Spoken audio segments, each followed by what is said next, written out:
Hello, and welcome to I'm Too Busy. I'm Christina Flach, your host. I'm a celebrity makeup artist and CEO with a passion for all things beauty, wellness, and success. On this show, I'll take you on exciting journeys, sharing personal stories and insights from inspiring entrepreneurs. Together, we will explore manifestation, health, wellness, and the secrets to thriving in life and business. Let's jump in and get inspired.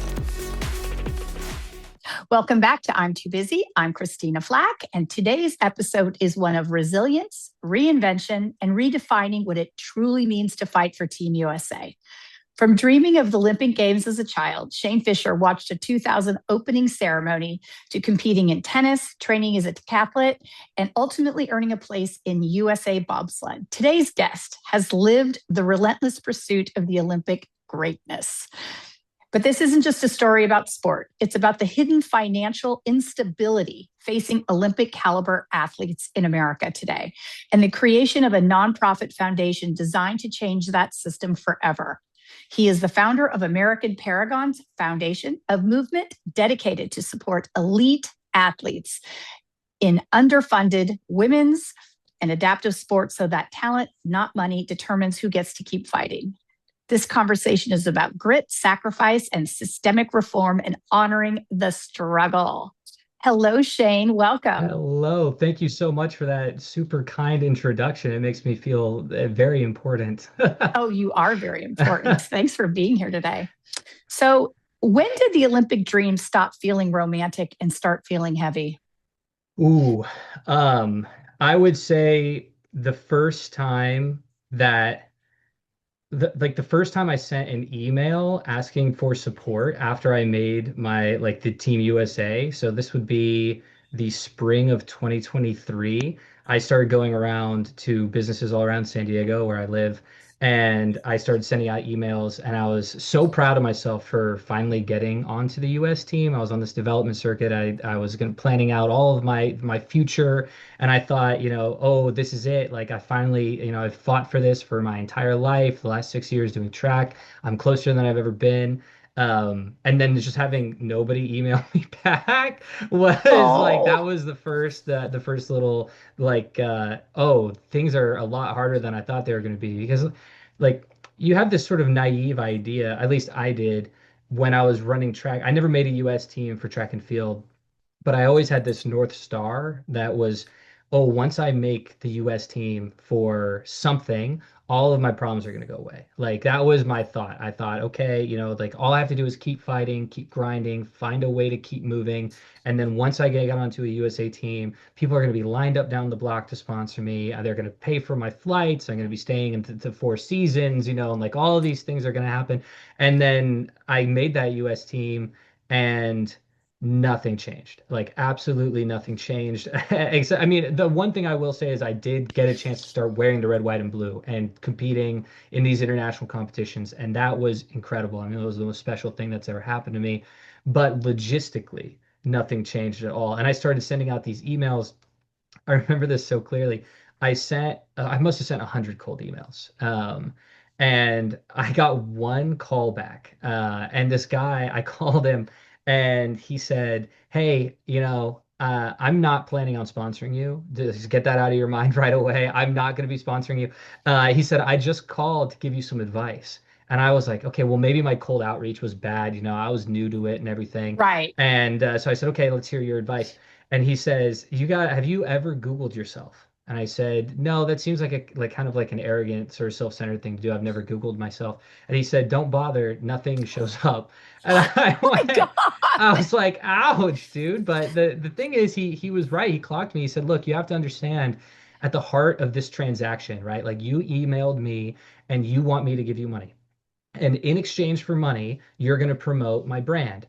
And I said, yeah. And he said, I have no idea who you are. And like nothing comes up when I Google your name. I can't even tell if you're actually on the bobsled team. Because at this point, I had never raced for Team USA. I just gone to this rookie camp and all this other stuff. And he was like, I can't even verify that you're on the team. He said, I assume that you are because it's an insane thing to lie about. But like, there's no way for me to confirm this. And he goes, what is the value that I'm getting back for sponsoring you. Like if nobody knows who you are and nobody knows like what you do, why would I give you any money? And he said, you got to go get yourself on a podcast. You need to get like a local newspaper to write about you. You got to do something. And then I started really moving forward on Team USA and meeting a lot of these other athletes. And I noticed almost everybody was running into kind of like the same issues because, most of us don't have uh agents really. Like we're just kind of like out there fighting and advocating for ourselves, and you're working a full-time job to try and pay for the training. You're traveling, you're training, you're going to these camps, you're doing all this stuff, you're going internationally. Like we don't have time to do a lot of that stuff, and then it's sort of this like chicken and the egg sort of issue where like I don't Right. have time and I don't have an agent, but I can't get an agent unless I get more famous. I can't get more famous unless I get an agent. And then it's like, what do you do? And yeah, I think that that moment was when it got like really heavy because it became real, and it was kind of a reality check for me, and that was a difficult time.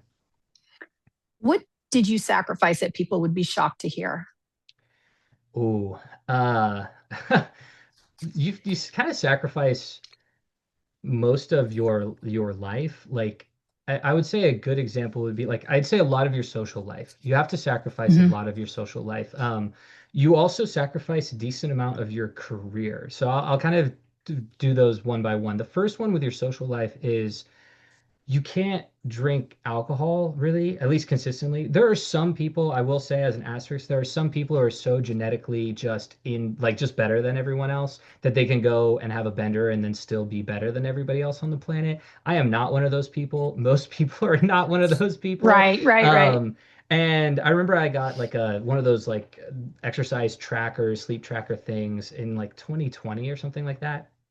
And I noticed that when I drank alcohol, that entire day's worth of training was just worthless. Like I might as well not even have trained that day. The next day was so bad that I lost that day of training, and the next day after that, when I was looking at the biometric Oh, data. wow. And so I started doing the math, and I go, well, if I lose 3 days worth of training and recovery for every time I drink alcohol, if I would drink once a month, which isn't very much, I'm losing 36 days a year. That's over a month worth of training. I was like, I'm Oh my not good gosh. Those numbers enough. are crazy. Yeah. And so you start thinking like, once a month is not like a prolific drinker in any way, shape, or form. And most Right, people would say like that's a pretty like that's even not that busy of a social life if you're going out just once a month to have drinks with your friends. right, right. But you couldn't do it. I had to axe it immediately. I said, well, I don't drink really at all. The only time I drank alcohol was for like a very, very extremely special occasion. So like if my friend got a promotion or like it's my mom's birthday or something like that, maybe I'll have like a drink or two,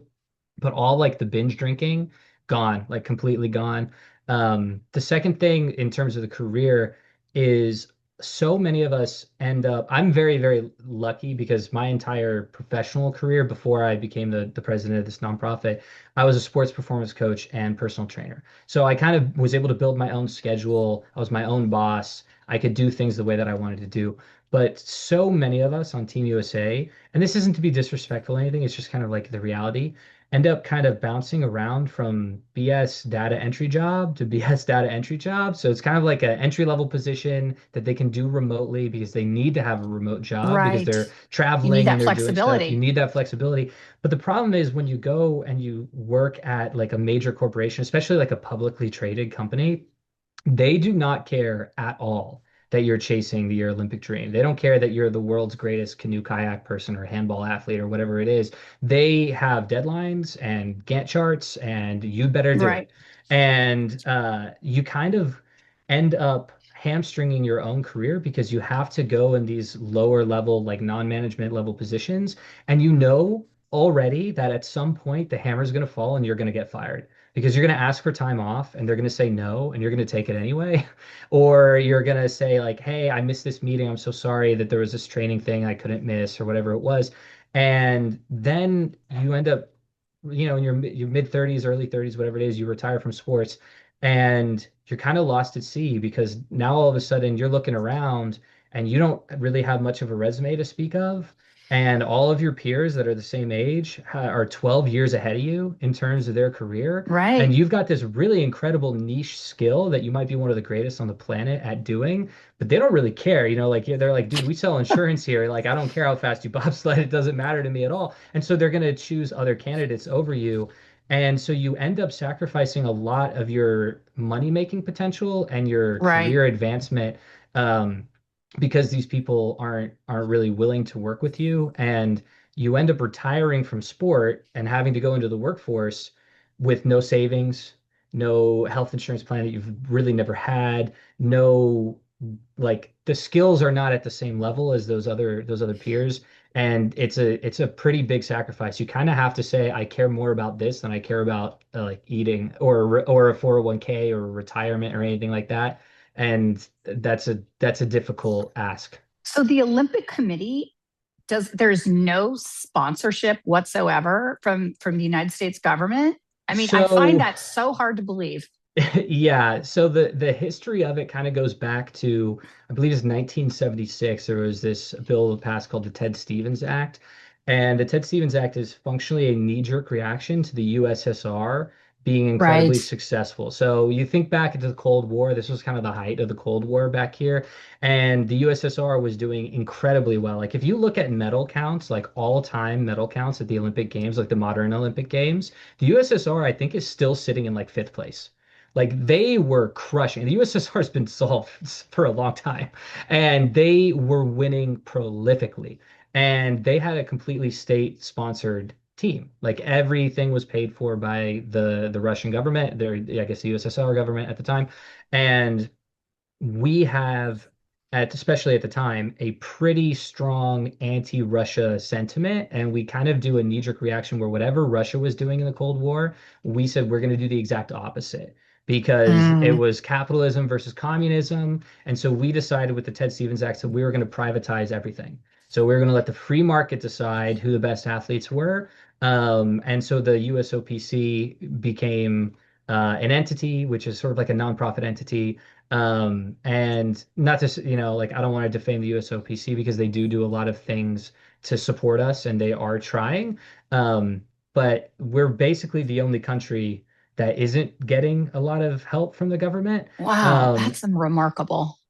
it kind of also creates this Russian nesting doll of intellectual property issues, which make it very difficult to go find sponsorship. So we have like the IOC, which is the International Olympic Committee, at the top, and they have all of their partners and all of their corporate sponsors and all that other stuff. Then you have the USOPC, which is all of the United States Olympic sports, right? And then underneath that, you've got a thing called an NGB, or a national governing body, which is essentially, like, you got to think of the USOPC as the federal government, and then you got to think, and like the IOC is like the UN, and then Right. each NGB is like a state government. So we have USA bobsled skeleton, USA track and field, USA Right. badminton, USA squash, USA whatever it is, and they created in that way because each sport has, different qualification routes and different, coaches and different everything. And so they said, hey, you guys go run your own organization. You have to follow the specific rules that the USOPC, like federal laws, right? And we are generally in charge of everything. But then you have a lot of freedom to go manage your sport the way that you need to manage your sport. But those NGBs go find their own partners and their own sponsors as well. And so then at the very bottom is the athlete. And so the athlete has a very difficult time, oftentimes, convincing sponsors to go work with them because they can't have conflicting sponsors with their national governing body.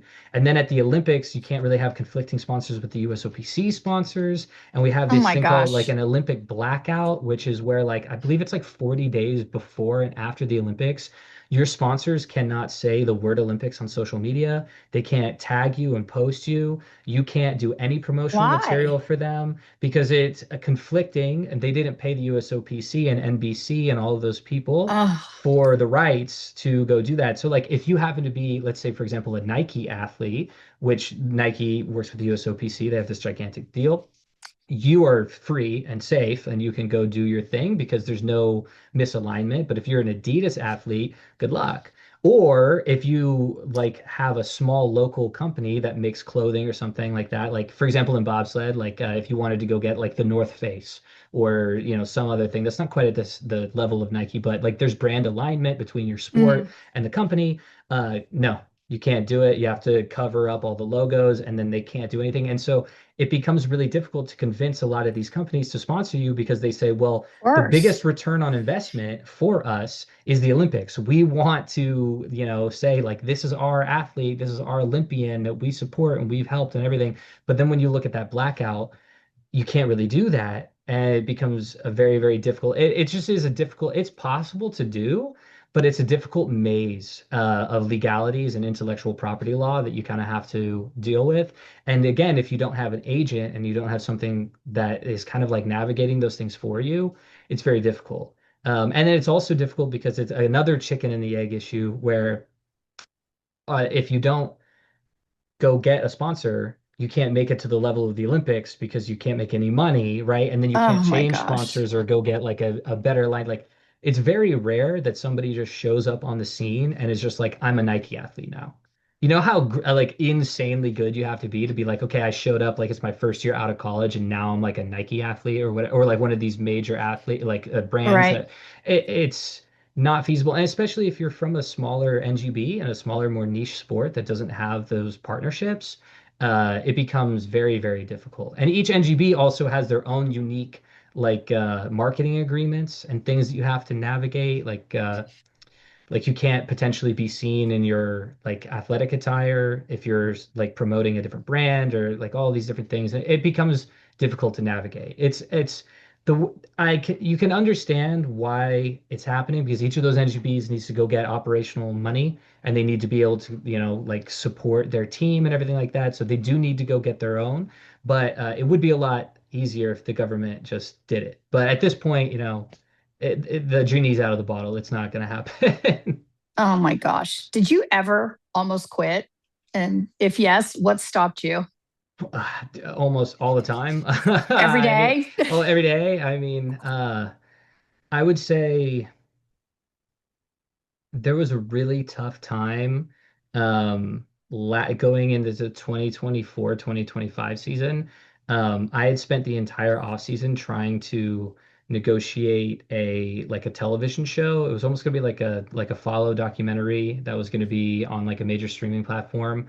And it was going to follow me for 2 years and my team. I had like these like non-disclosure agreements and all this stuff, and I had spent hundreds of hours trying to make this thing into a reality because it's very, very expensive to do bobsled in general, and trying to like piecemeal hundreds of thousands of dollars through small like donations and sponsorships is very difficult. So I said, I'm going to go all at once. I'm going to get this production studio to pay for it and I'm going to be able to go and sort of chase this thing.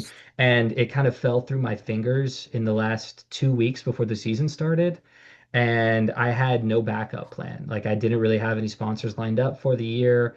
And I had to take on some credit card debt in order to make it through the season that year. And there were Oh definitely my a couple God. times that I was sitting there kind of going like, dude, what are you doing? Because things were creeping up on me in terms of debts.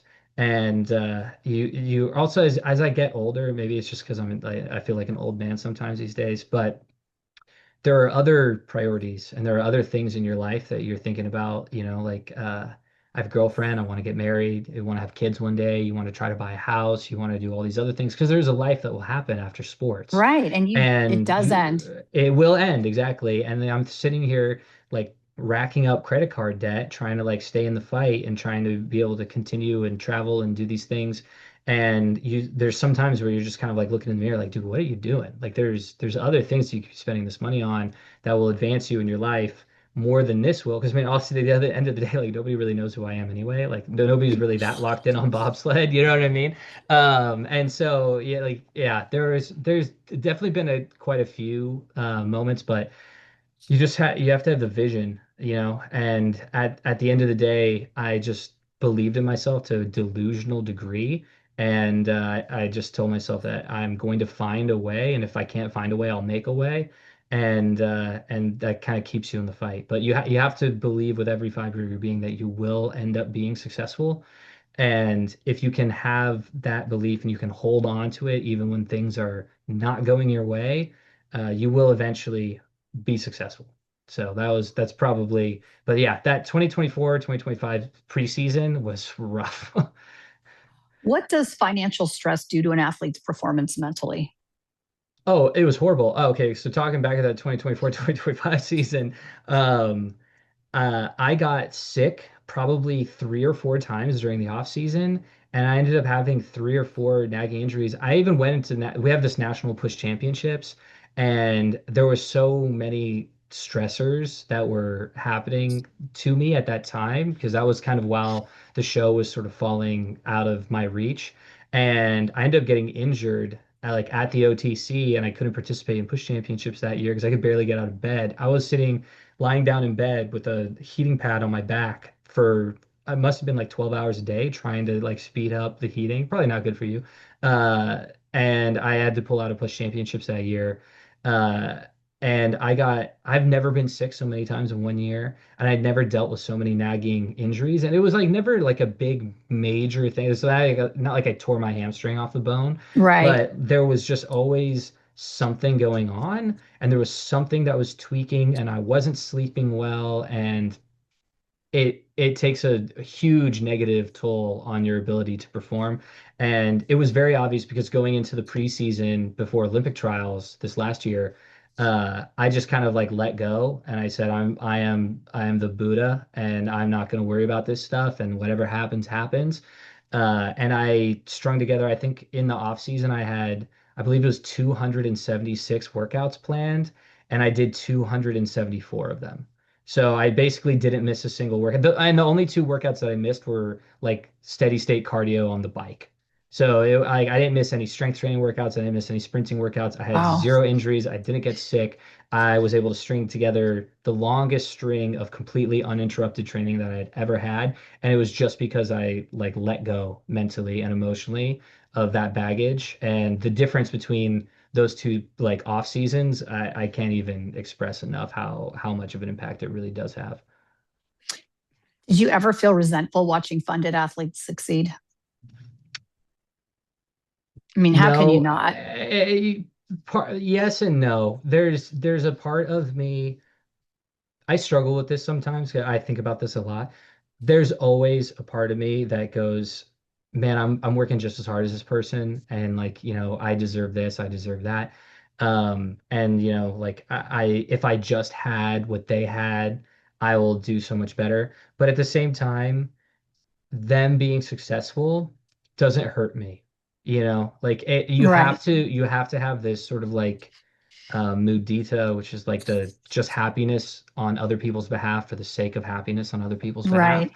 Um, because at the end of the day, like whether it's like the NFL or something like that, that's like a completely different realm of sports. But even within the Olympic sphere, it's a $500 billion a year industry worldwide, and we're the product. And these other athletes are not my competition. There's plenty of money to go around, and there's plenty of resources to go around. It's the systems that are set up that are currently disincentivizing us from kind of coming together and supporting each other. And I have more in common with these people than almost anyone else on the planet because we're living such a shared experience and such a shared Hmm. life, and there's not very many of us. And we have to be happy for each other, and we have to lift each other up, and we have to support each other. And the resentment and the preying on other people's downfall will only keep us down.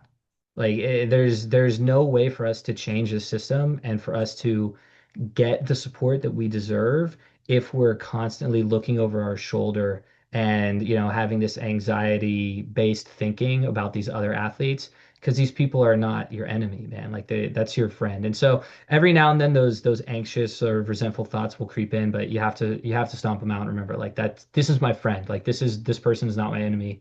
Like we are in the same boat together, and if we support each other we can both get what we want. It's not a zero sum game. Right.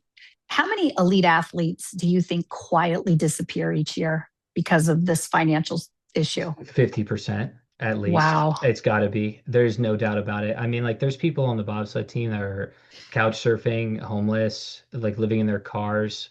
And then you just kind of like have to face the music at a certain point, and you get financially just disenfranchised to the point where you cannot possibly continue. And then there's also some people who come in, and this is speaking specifically for the bobsled side. People will come in and they'll say, like, they're these incredible athletes, these just like absolute freaks of nature, and they take one look around at kind of like, oh, we're not getting this stuff paid for, and I'm gonna have to like talk to my boss about all this other stuff, and like still need a day job, and like I need all these other things, and they have these other opportunities, and they just do, like the pros and cons and opportunity cost of what it takes, and they say, hey man, like I'm bowing out before I ever started. I'm gonna go focus on doing something else. Um, and I would say it's got to be a huge percentage. Like you have to like the barrier to entry to be on Team USA is incredibly high. Like you have to be a freak to get on the Team USA because I mean it is so difficult to do what these athletes do. But at the same time, you also have to be incredibly crafty and you have to be able to problem solve and think on your feet and overcome adversity in a way that some people are just not equipped to do, like either emotionally or logistically or whatever it is, and they're going to end up quitting. But I would say 50%. Yeah, 50% for sure. What's the biggest lie young athletes are told about the Olympic path? Um, I mean, I don't want to say it's like a bait and switch or something, but it's like I think the biggest sort of messaging issue is that people think that they're getting paid by the government. Like almost everybody that I have this conversation with thinks that the government is cutting checks for the athletes, and they think that they're buying the flights, and they think that they're buying the hotels, and they think that they're doing all these other things. And the idea that once you make a US team, you're going to like be on easy street is the biggest lie. Like it's I wouldn't even necessarily say it's a lie, but it's almost like a lie of omission where like it's those struggles are not highlighted in the same way as the successes. Like everybody sees like Chloe Kim absolutely shredding on half pipe or whatever it is, and they're like, oh, that's what it is. And like the snowboarders and skiers to some degree because they have the X Games and they have these other things, right? But um, yeah, like you're not gonna get on easy street. Like there's almost no level of success, depending on your sport, that you could achieve that's going to give you easy street. It's just not gonna happen. Have you ever thought about trying to get some laws changed about this? Or has Uh, anyone? I believe there were some congressional hearings last year about this. I don't know where they ever went. I think the lobbying power is just simply too strong, because it is big business at this point, and some people are making incredibly large sums of money off the current system. And I would be shocked if it ever became like a public entity, the USOPC. I would be very shocked. That was one of the other reasons. Like when I was sitting around thinking about how to fix this, and I was sitting around thinking, frustratedly thinking about all of the problems that I had faced and all of the problems that my friends were facing, and like the patterns that I was noticing. And I was sitting there going like, okay, well, how's it going to change? Like and you sit there and you think about how could it possibly change? And the first thing that comes to your mind is the laws, right?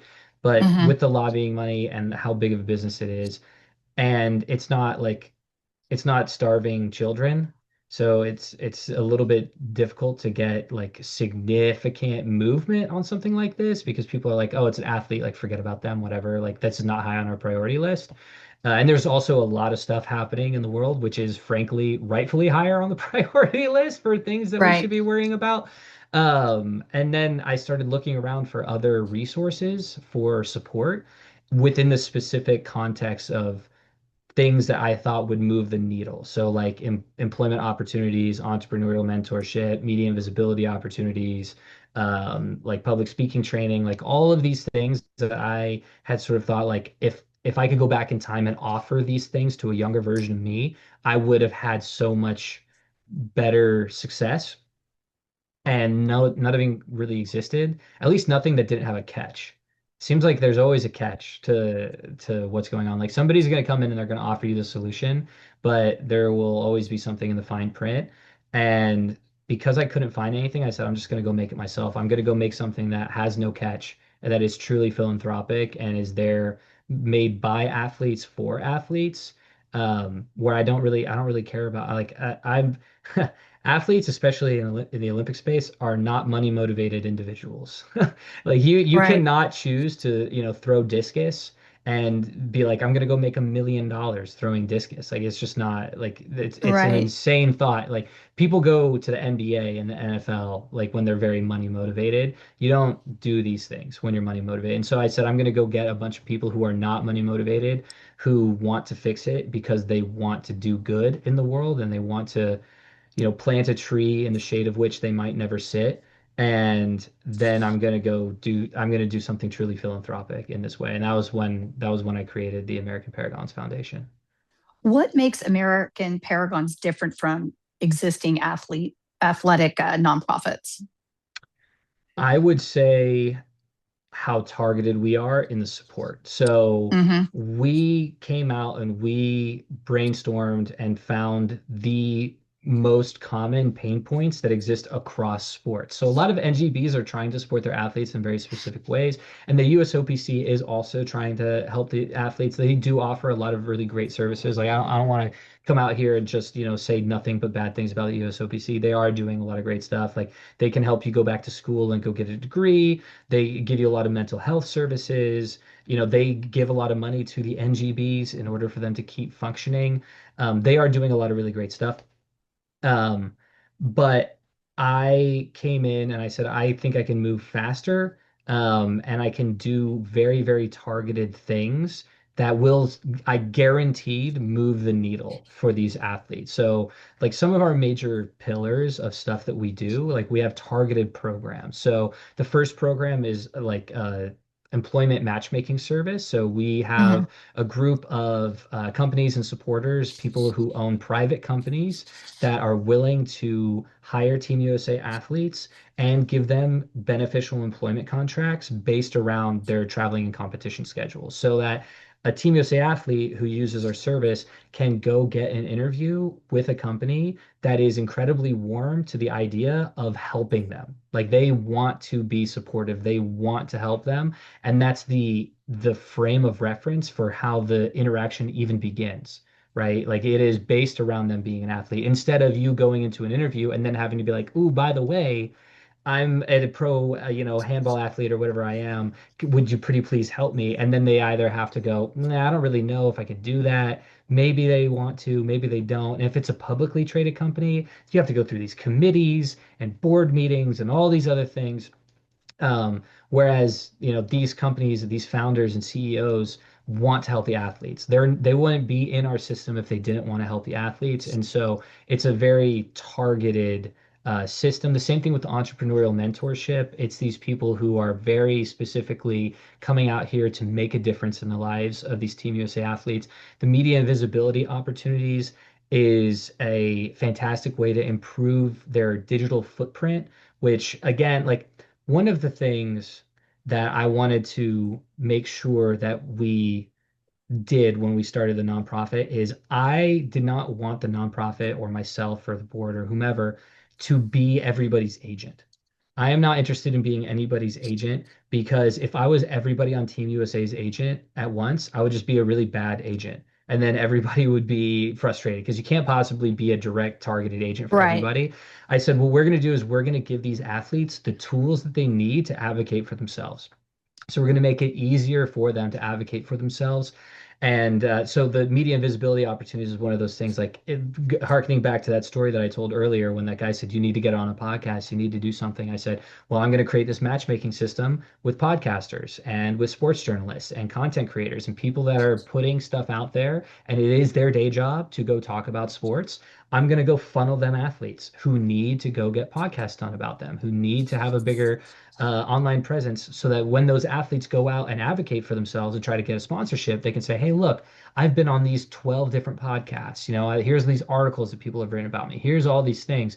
It's valuable for you to support me, right? The same thing with the public speaking training. We want to help them help themselves. So we've got this partnership with this fantastic company, Speak to Freedom, who teaches people how to become a public speaker.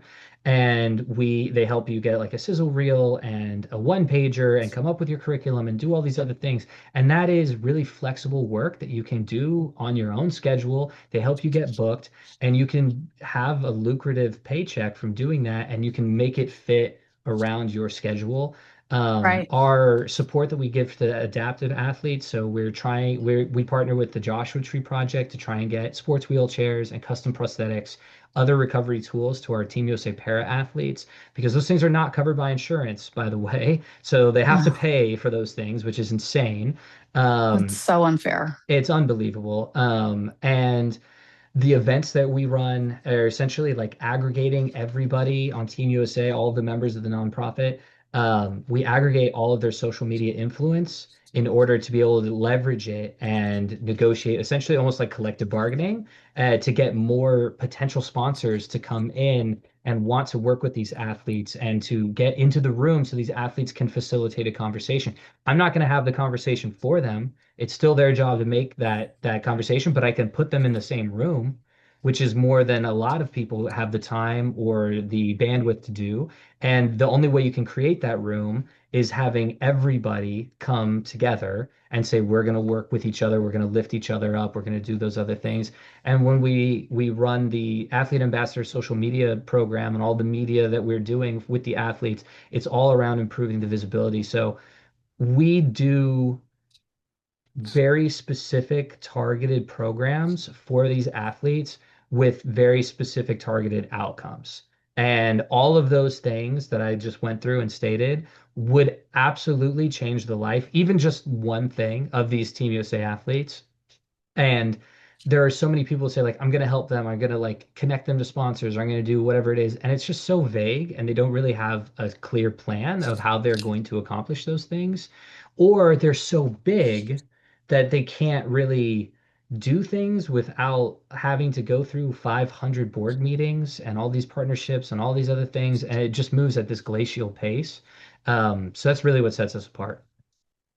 Are you focused on pre-Olympic, active, or post-retirement athletes? It's All three. So we have a couple rules for who can apply to be an athlete into our program and utilize our services, and they're pretty loose. Like I wanted to make them as inclusive as humanly possible because I think about myself when I was in the past, and I think about like I needed someone to take a risk on me, and so I wanted to be there to be able to take a risk on other people. Like the first rule is that no junior athletes can come in. Like if you're a high school kid and you say I want to go to the Olympics one day, if we took every junior athlete in the country, we'd have to take everybody in the country, and you have to draw the line somewhere, right? So no junior Mhm. athletes. If you are under 18, but you're competing internationally in open competition. So a good example would be like I think Alyssa Liu went to her first Olympics when she was 16 years old. She was competing in open competition for the United States as a like under, but she wasn't going to the Junior Olympics. She was going to the No, she was going to actual the race. So Olympics. you want Exactly. people that are going to the official Olympics, not Precisely. Or junior people Olympics. that are on development teams. If you're an adult on like a development program for Team USA, you basically have to be competing in international competition for the United States of America, or you need to be a Team USA alumni. So if you're or alumnus, I guess, if you're an alumnus of Team USA and you were on Team USA in the past, we love to take you as well because you have that very unique perspective and you're probably facing a lot of the similar problems that you were facing as an athlete.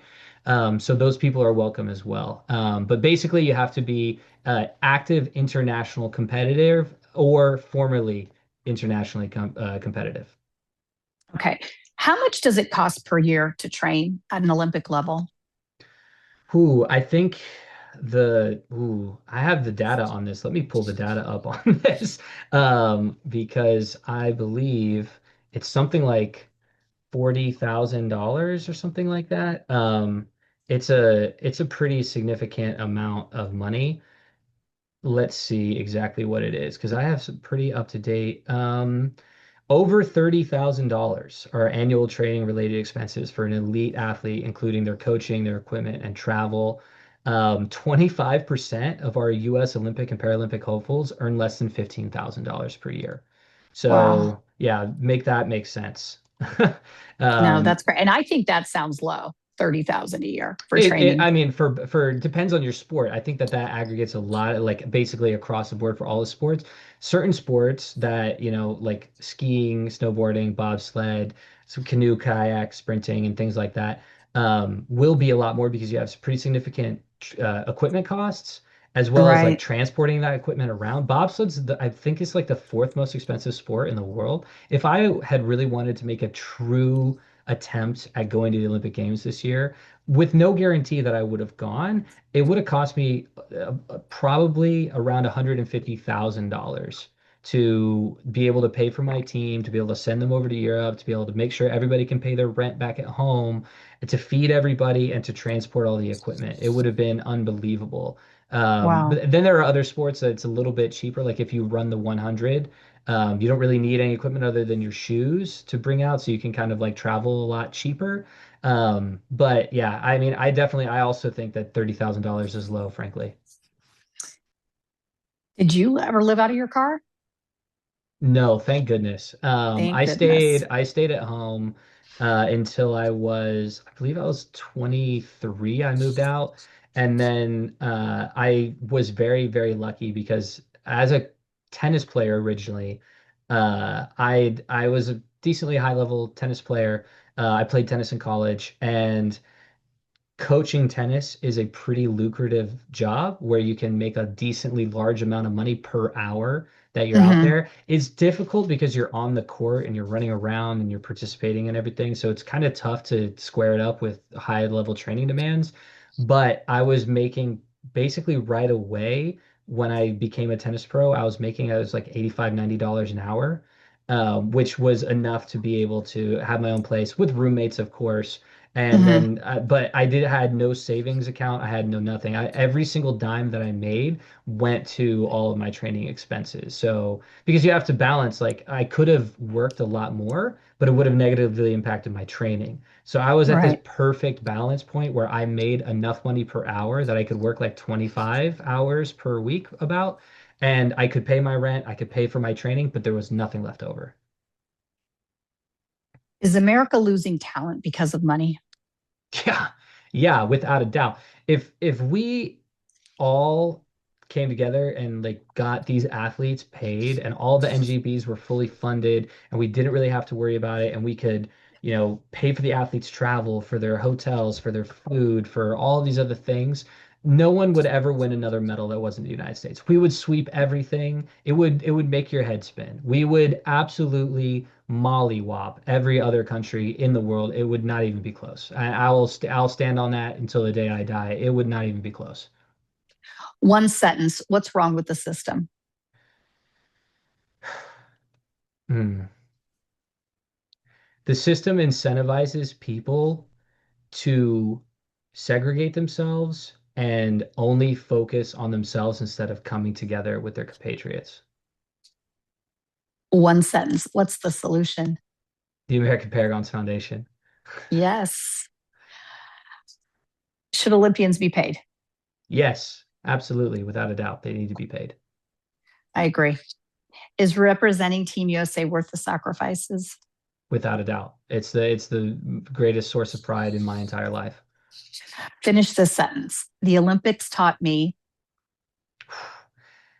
Ooh, I would say Team USA taught me because I have not gone to the Olympics, so I want to make that very clear. Like there are some other unbelievable, incredible athletes, bobsledders that are out in Milan right now competing for the United States. So I won't say the Olympics taught me, but I will say being on Team USA taught me that there is something worth working for and there's something worth striving for in this world that is not material, and it's going to be more satisfying than money will ever be.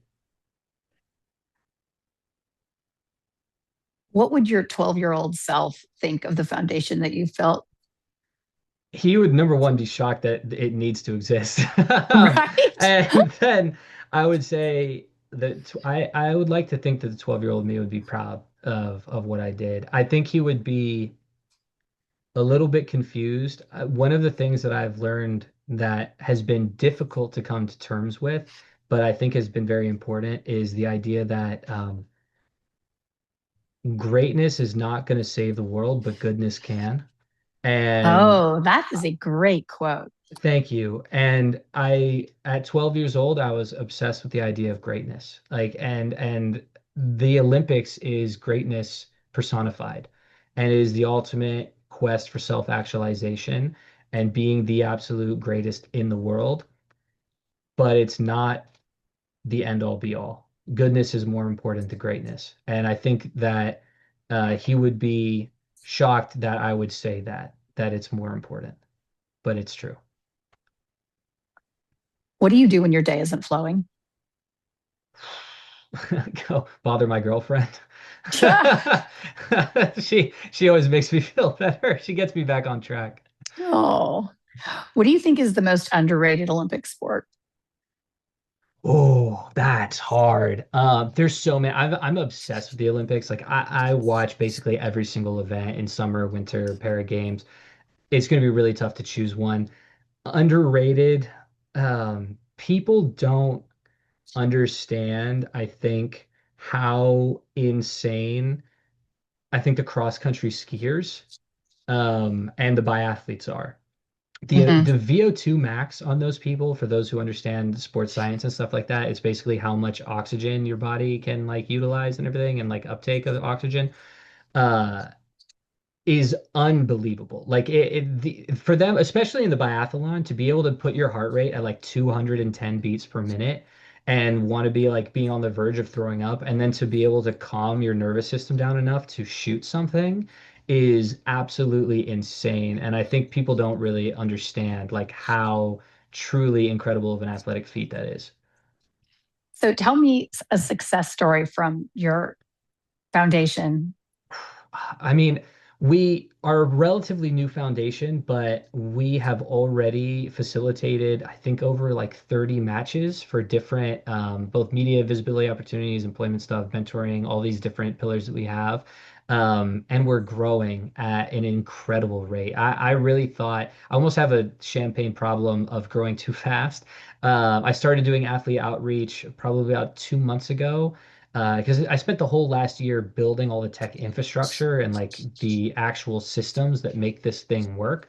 And then I decided, okay, it's time to start reaching out to athletes and seeing if people are interested in this and if they want to.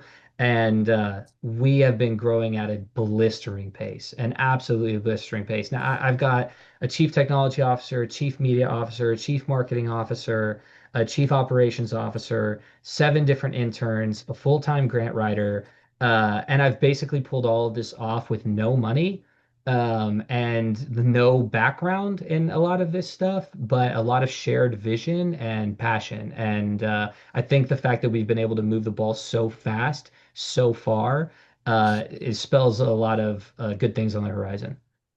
I love that. Where's your happy place? Oh, the beach here in San Diego.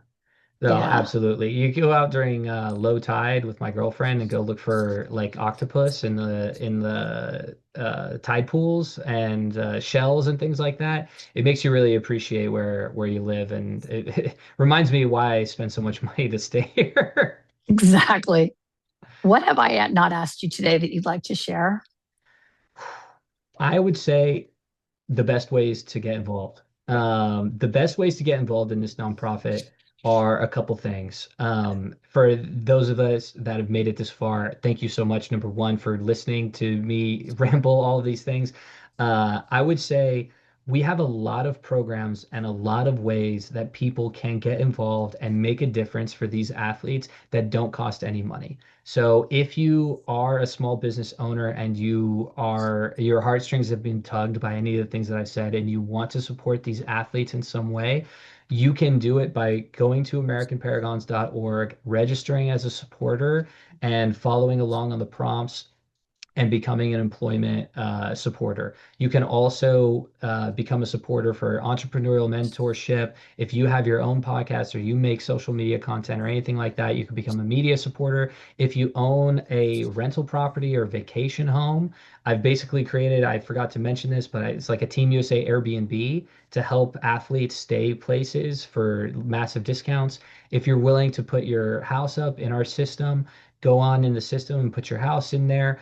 If you as an individual or that your company has charitable giving as part of your tax strategy at the end of the year, I would love to be a preferred charity for either yourself as an individual or for your company. But there are so many ways that you can get involved at AmericanParagons.org that do not require you to open up your wallet at all. And I will have all of that in the show notes. This conversation reminds us that the Olympic dream is not just about medals. It's about access, sustainability, and honoring the fight. The American Paragon Foundation exists so that elite athletes don't have to choose between chasing greatness and paying their rent. It exists so that the sacrifice doesn't become exploitation. If you believe that talent, not privilege, should determine who represents the United States on the world stage, this is a mission worth supporting. You can learn more, partner, and donate in the show notes that we will have. And because the most important thing is not to win, it's to fight well and to make sure that others get the chance to fight it all. Thank you, Shane, so much for being here today. I wish you nothing but the best, and I wholeheartedly support your foundation. Thank you Thank you so so much. much, Christina. It was a My pleasure to come pleasure. on. Thank you. Thank you so much.